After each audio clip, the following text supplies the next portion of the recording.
আজকে রাত পোহালেই কালকে হোলি, তো সেই জন্য আমি এখন চলে এসেছি আবির কিনতে। তো সুন্দর সুন্দর রঙের আবির দেখে নিজেকে আর সামনে রাখতে পারলাম না, তাই বাড়ির জন্য কয়েকটা রঙের আবির কিনে নিলাম। Hello friends, good morning and welcome back to my channel. চলে আসলাম নতুন আরেকটা ব্লগ নিয়ে। তো সবাইকে জানাই শুভ দোল পূর্ণিমা। তো আজকে যেহেতু হোলি, তো সেই জন্য সকাল থেকে আজকে রং খেলা শুরু হয়ে গেছে, কিন্তু আমি এখনও পর্যন্ত কোনো রং টং খেলিনি। সকালবেলায় স্নান করে নিয়েছি, এখন বাজছে 9:30। তো আমি এখন যাব একটা ফ্রেন্ডের বাড়িতে।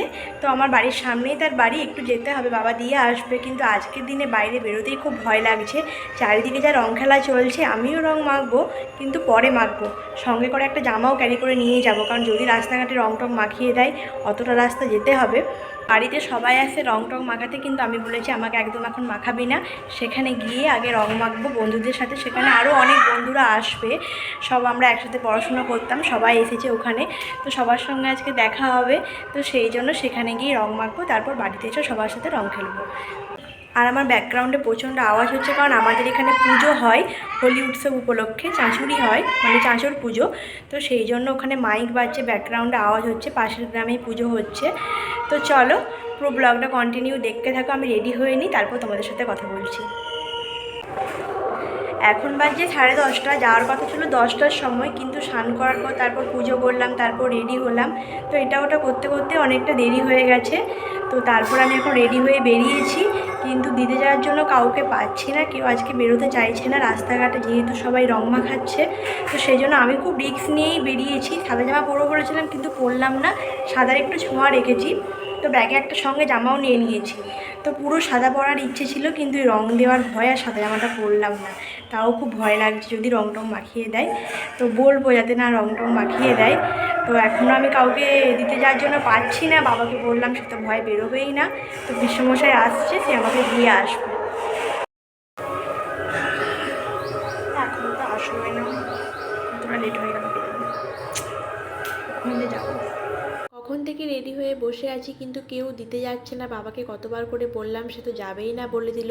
লাস্টে পিসে মশাই আসছে আমাদের বাড়িতে রং মাখানোর জন্য, সেই বলল দিয়ে আসবে, তো তার জন্যই ওয়েট করছি।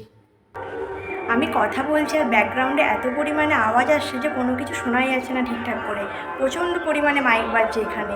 তো চলো দেখা হচ্ছে সেখানে গিয়ে। সবার অবস্থাগুলো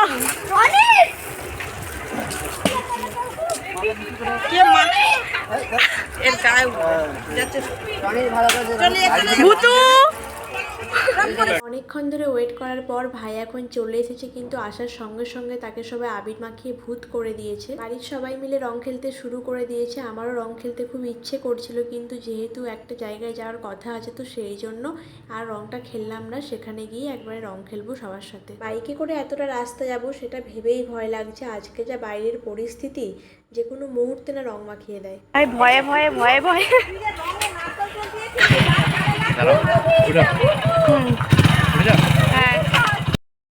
হ্যাঁ, তোদেরকে দেখতে ইজি লাগছে। সুমন মুখটা মুছে দিলি কেন? মুখটা মুছলি কেন?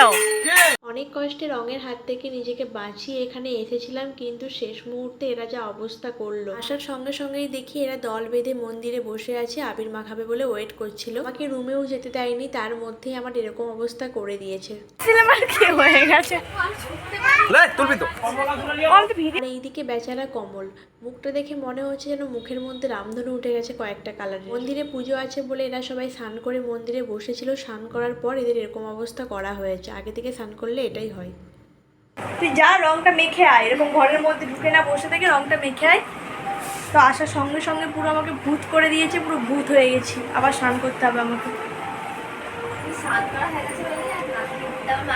আমি ওকে স্নানটা করেই আসছি, তবু একটা এক্সট্রা জামা নিয়ে আসছে, আমি জানি রংটা মাখাবে। আর আমার অবস্থা দেখে নিজেরই কান্না পাচ্ছে। সকালবেলায় স্নান টান করে পুরো রেডি হয়ে এসেছিলাম, তারপর এখানে এসে এই অবস্থা হলো। আবার আমাকে স্নান করতে হবে একটু পরে। ভাগ্যিস সঙ্গে করে একটা জামা নিয়ে এসেছিলাম, না হলে যে কাজ জামা পরতাম।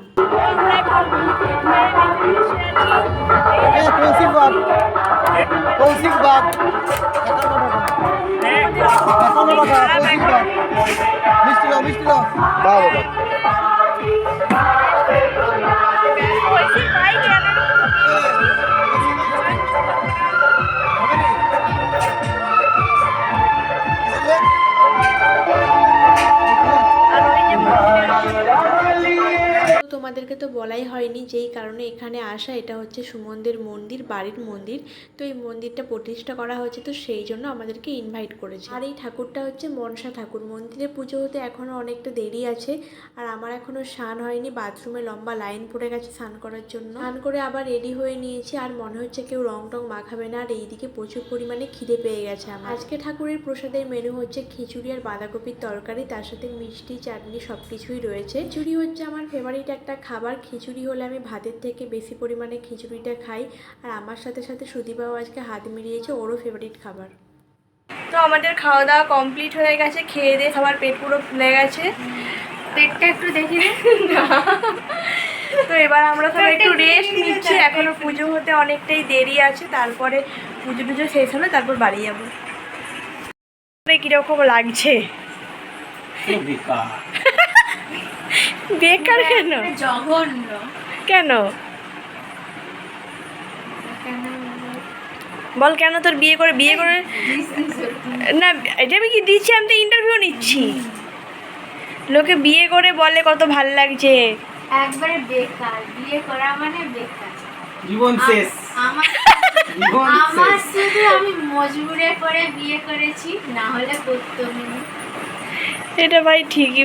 খাওয়া দাওয়া কমপ্লিট করে তারপর ওদের সাথে একটু গল্প করছিলাম। বিকজ ওরা দুজনেই হচ্ছে আমার ক্লাসমেট ছিল, মানে দুজনেই হচ্ছে আমার ভালো বন্ধু। তো ওদের কিছুদিন আগেই বিয়ে হয়েছে, তো তোমাদের সাথে শেয়ার করেছিলাম ওদের বিয়ের ভিডিওটা। নতুন বিয়ে করে ওদের কীরকম লাগছে সেটাই ওদেরকে জিজ্ঞাসা করছিলাম।